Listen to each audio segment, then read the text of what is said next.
So you told me to pick my favorite Sith Lord. Mm-hmm. Mm-hmm. I'm a canon guy. I don't do legends because I just I I do want to state mine is canon. oh well. Oh, you sound disappointed, uh, Moose. no, I wasn't disappointed. I was just like, oh, I didn't know that. But anyways, I'm a movie guy with Star Wars and TV show, and I don't really read books that much in general, or play Star Wars video games that much. And I wish I did, but at the same time, I don't think I'm going to do it anytime soon. So that influenced my decision a lot. That's And fair. super, super basic, but I don't know. It's like so basic, but it's like so good. And it's Darth Vader. Darth Vader, man. Oh That's yeah, a good pick. Darth Yeah, it's a good Daddy. pick. Darth Daddy. And so I like Le Darth Père Vader Foncé. because he's probably the most developed, like in the mainstream. I don't know how developed other Sith Lords are in Legends or video games that I haven't played, or other than that, maybe someone else is more developed. But you get basically 6 movies of development for Darth Vader, and that's a lot of screen time, or not screen time, but a lot of story. And then you get all the TV shows kicked in. So I actually think he might be the most developed Sith Lord, and I I like think that.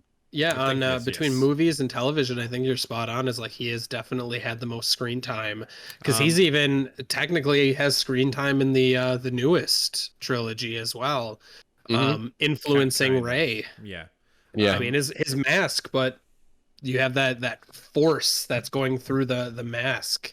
yeah, and that's even something I like in that trilogy, which I'm not a huge fan of the trilogy, but I still like it because it's Star Wars, and it didn't like ruin Star Wars for me or anything. So I'm not mad at the trilogy. I'm just wasn't the biggest fan, but I do like that they made him still a symbol rather than like, oh, let's forget about it. It's a new trilogy. Let's start fresh. No, it's like let's Well, start fresh, but still have remnants. he's still a symbol, but from the wrong side, don't you think?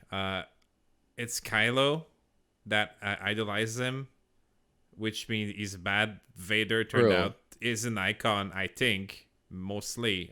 Correct me if I'm wrong, because in the end, gave a big fuck you to the Emperor, and he turned everything upside down. Right. Then Which apparently he is ended something up. Luke kept to himself or something because I don't know how not everyone knows about that. You know I what I That's mean? that's what I I'm wanna curious. Yeah.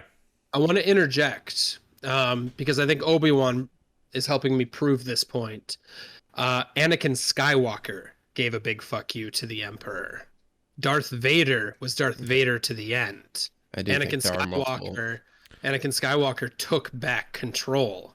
To Obi-Wan, yes. Although I don't think Luke saw them as two different people. Luke saw No, them no, as but his father, whatever the And you name won is. it. that's fair. But for me as an audience member, I see it now. I see it connected through the whole thing of how there was just this like split in him.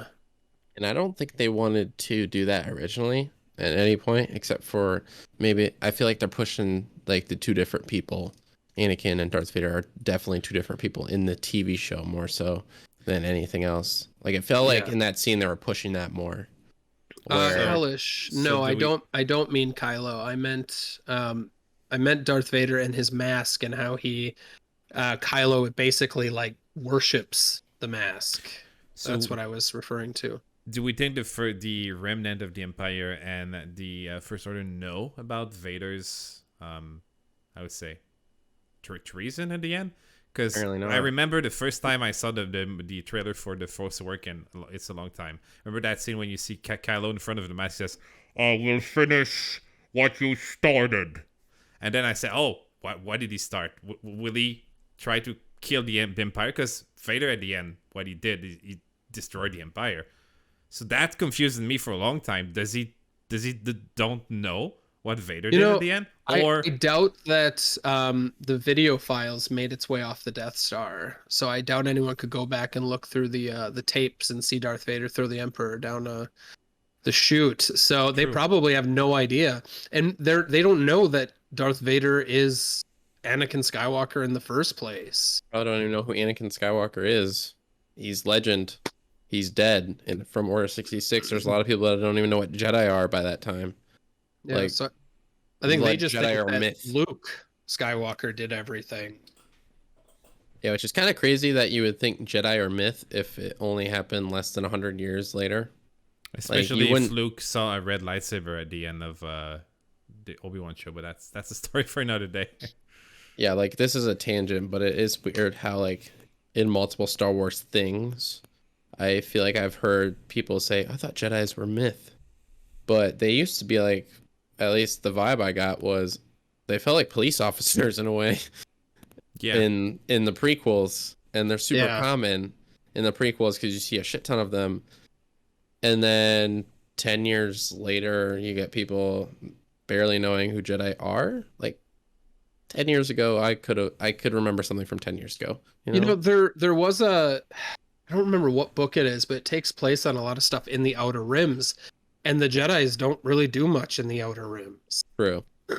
So, I mean, how much did the Jedi's influence have on Corellia, which is where Han Solo was, which Han Solo was one of those ones talking about the Jedi being a myth sort of thing. Right. So I think you're right that the Jedi were a police state, but they weren't very good at their jobs, obviously, in many different ways. Yeah. But anyways, you want to continue? No, I was going to say, but like I was just honestly going to say, but to get back to Darth Vader, the dude is a boss. Yeah, and he gives this presence, like not even. You would think it's like a robotic presence, but no, it's just like, I don't know. When I think of villain, Darth Vader is one of those first people that pop in my head, just like standard villain in life. Darth Vader is one of those people that pop in my head. His theme song fits perfectly. There's so many layers to his cake that I enjoy eating every beat or piece. And everything about him's just cool to me. Like his, I don't know. It's just cool. And then he's like super strong with the Force, and he doesn't really need to move a lot, and that's kind of cool too. I feel like if Obi-Wan never would have beaten him on Mustafar, and he just kept growing in power as without his limitations, I feel like nothing could have stopped him. Yeah, you see how strong he is, and he's only has like 67% of his body there. So, like, there is talks in the Clone Wars, there's talks in the books of Anakin Skywalker being a better duelist than Mace Windu, who was the Jedi's best duelist. So he could have beaten Mace Windu. And with what he can do with the Force, probably a hell of a lot stronger than the strongest Force user of the Jedi, which would be Yoda. He kind of did beat Windu, didn't he? Chop his end. Yeah, but it was more of like a shock and awe sort of thing. I don't know. Yeah. A one-on-one fight would have been really cool to see, and I think Anakin could have pulled it out. Could have pulled out the win. So if he didn't have his physical limitations like he has, I don't. By the time A New Hope came around, I think he would have been an unstoppable force, and the Sith never would have been beaten. I think Sidious would no longer have been in charge, and yeah, I think his physical limitations also kept him back as well, from being able to stand up to the Emperor. Question. So, although the movie made him seem weak, him being Yoda, do you think instead of Yoda facing off with Sidious in like a duel with lightsabers and the Force, do you think Anakin or fresh Darth Vader, newborn Darth Vader, could have defeated Yoda that day? I don't know. He had so much trouble against Obi-Wan, and Obi-Wan is Obi-Wan is not in any shape or form known as the either super powerful or super cool Jedi. He's like the cool dad. Obi-Wan is not. At least in my understanding, he's very good. Obviously, he's on the console, so he's a formidable fighter. But he's not either Yoda or Windu. He's not on that land, and he managed to beat freshly formed Yeah. Anakin. Obi-Wan's made a name for himself though, because people are like, "Oh my God, you're Obi-Wan." But I Yeah. think the big thing between Obi-Wan and Anakin is who trained Anakin. Yeah. It was Obi-Wan. So Obi-Wan had that advantage on him, but then also Obi-Wan is a formidable strategist. He knows how to look 15, 20 steps ahead. And Anakin was just blinded by his fury and hatred that I think that's what gave him that big old L. L for loser. L for leg chopped off. Yeah. Legs. Legs. Plural. You're right. Yeah. Jeez. And burnt and barbecued. And burned and barbecued and a little crispy marshmallow.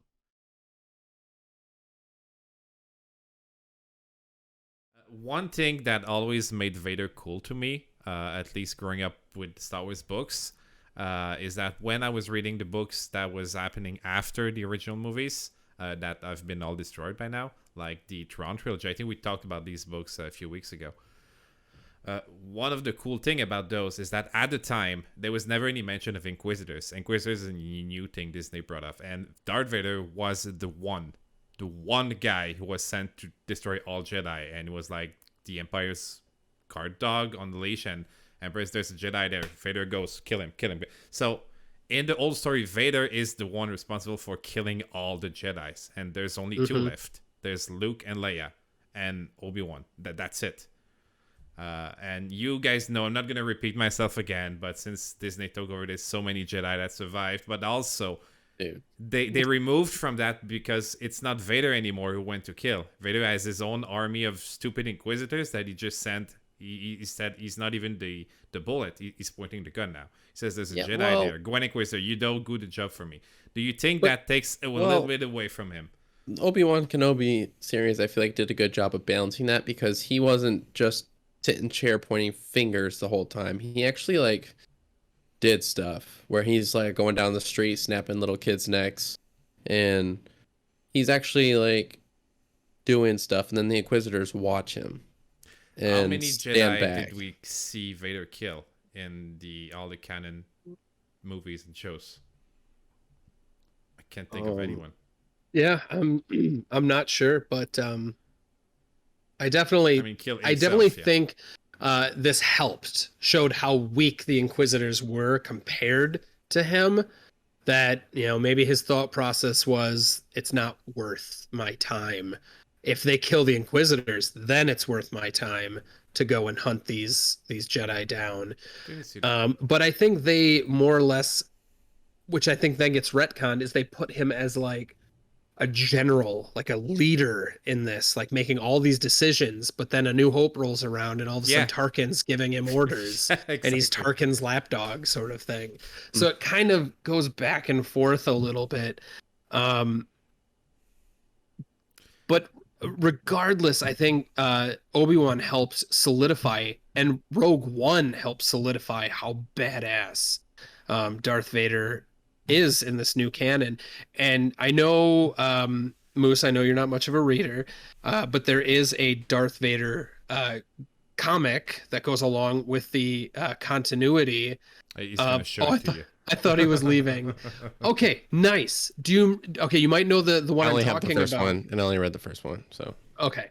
Well, there's one where there's like, I don't know, like 50 guys surrounding Darth Vader, and they're telling him to surrender, and he says, all I see is dead men. And it's just That like, rings a bell. yeah, he's just immediately destroys all of these people. So the Darth Vader comic is pretty awesome from what I've read of it so far. Yeah. But I think that what they're doing is both helping and hurting Darth Vader, because he did some really badass stuff in some of the expanded universe stuff in what is now known as Legacy, or even in The Force Unleashed. It starts off with Darth Vader murdering a Jedi on, what was it, Kashyyyk? And Kashyyyk, and holding on like 20,000 Wookiees on his own. Yeah. So I think either iteration of Darth Vader is just awesome. I think the only bad iteration of Darth Vader is his appearance in A New Hope. Otherwise, amazing as Darth Vader. He is just a formidable foe. Then are we coming back when you just said I get done? Could we say that Darth Vader turned out to be a happy mistake? Because I agree with you. The only iteration I don't think fits him so well. It's the one when he was introduced the first time. He was intended at start to be probably Tarkin's lapdog, and there was a good reception, and they probably changed the plan because I'm pretty sure he was never written in the first place. When George wrote the first movie, he didn't see this guy as the number 2 of the Empire. At least he didn't treat him properly. So we got some good reception. People liked the character, and it became something bigger. He said, okay, well, at this point I need to make it bigger, and then I'm going to write 3 more movies about when he was younger, because this guy's the biggest thing ever. Yeah, no, I absolutely think George Lucas didn't know what the hell he was doing. I don't think in A New Hope he knew that Luke Skywalker was going to be Darth Vader's son. Yeah. I don't think that in Return of the Jedi he knew that Leia was going to be Luke's sister. I think he just was doing it like, oh shit, I'm making money. What now? And just was doing it as he went. I don't feel like he had this whole thing mapped out in his head. But he pulled it out of his ass, and he did a great job creating something that we all love, and all this is expanded off of. But looking back at it, it of course had its flaws, and that's what we're doing right now, is we're picking at some of those flaws, as they're trying to mesh really old content with really new content, and sometimes it doesn't work. So maybe we'll see something of like right before something happens in Rogue One, before he goes apeshit. And then all of a sudden turns into this lapdog. Maybe Sidious knocked him down a few notches right before this happened. And that's why he's so submissive in A New Hope. Like, I don't know a better word for it. Because the end of Rogue One is like minutes before the beginning of New Hope, or is there time that passes? I think that I remember I watched it once, and it literally ties like boom, boom. Which I like. Yeah. That was cool. So 5 minutes before, as you said, he was like the big top dog going into the ship trying to kill the rebels, and then 5 minutes later, if you just watch them in a single sequence. No, I'm saying before that even. Like, Sidious says something to him and like knocks him down a few peg, and then he does his like Anakin Skywalker Darth Vader rages on these people and just chops them down. And then you cut into A New Hope where he's just like, he's gotta gain Sidious's approval. He's gotta find this stuff. And I don't know. And then he becomes Tarkin's lapdog. So he probably has a similar battle as Reva did in Kenobi, but with Emperor Palpatine, where she just kind of wants to, or at least what we thought at first, because she ended up just wanting to kill him this whole time. But he probably is like, I just want to do this to prove myself, kind of thing. And, but also, I wanted to say, I think Darth Vader's similar to a killer whale now, where he's just nothing's gonna get him, apex predator, and he likes to play with his food because he's just that strong. I think because Kenobi is showing that he just doesn't just like kill straight up, like, let me just stab you through the heart as soon as I see you. It's like, I'm gonna torture you because I can. Yeah, especially with the fight with Reva, where he didn't bother to turn down his own saber for like after time. He just says, no, you try to chop me, good luck, girl, good luck. Didn't even bother like waiting for her to die, like just boom, all right, I'm gonna leave you now. So wasn't even worth killing at that point. Which that was the one dumb thing I think he did, because she's the one who knows his identity, and he clearly turned her against him. Wait, did she say Anakin to him? Oh no, he called her youngling. Yeah, he knows she recognized her. He told something like, do you really think I didn't know? So, I don't know how much more you want to talk about Darth Vader. I think we've talked him up quite a bit. But I just had a thought earlier, right before we started talking about this. You guys remember the Batman, that first time you see him come out, the newest Batman?